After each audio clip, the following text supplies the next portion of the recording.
I'll tell you, I did use this one time. It was buying my refrigerator, which was $2,500. The salesperson was like, hey, would you want to open a Lowe's credit card today and save 10% and make no payments for 12 months? I mean, that's actually a decent way to use store credit cards. But now it's not doing anything. It's just sitting there collecting dust.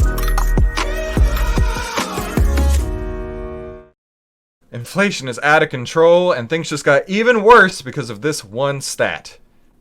Retail credit card rates are hitting new record highs. And it makes sense because interest rates overall are going up. So of course, credit cards are going to be going up as well. And if you're just tuning in, my name is Christopher Yule, and we talk about the biggest headlines of the day and what the AI trading data says about it. And if you're interested in that too, be sure to definitely hit the subscribe button down below and start trading with AI today. Go to ovtlyr.com to see why outliers win.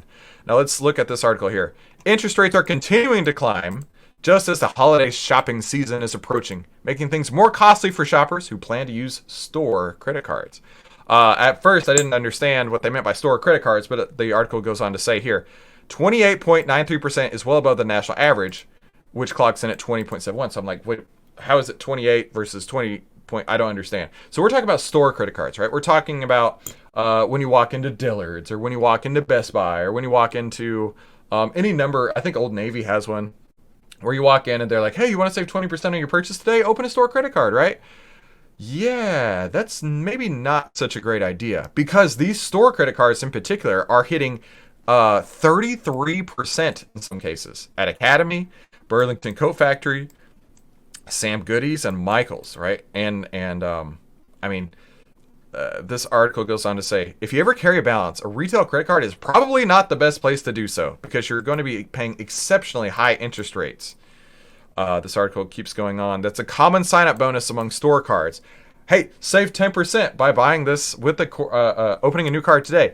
I'll tell you, I did use this one time, and it was buying my refrigerator, which was $2,500, and the refrigerator.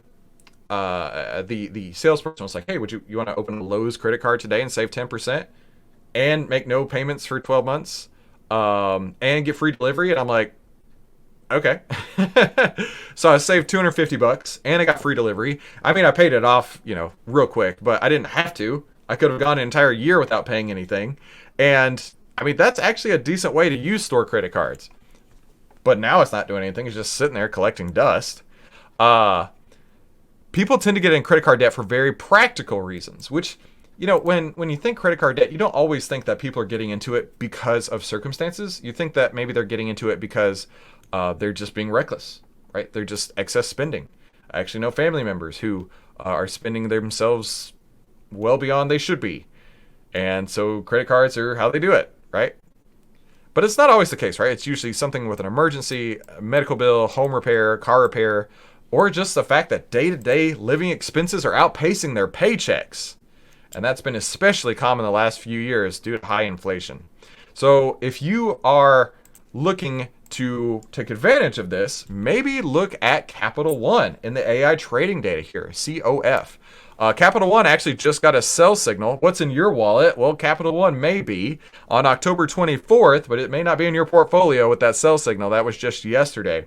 And these signal returns have generated 41.47%. So if you want to get your hands on these AI trading signals and be one of the first people to know before anybody else out there, head to ovtlyr.com to see why outliers win. Now, let's look at this, right? The Kovalevsky letter says the credit card delinquency rates continue to rise sharply. The delinquency rate on credit cards is now at 9%. So that means of the $100 that everybody takes out for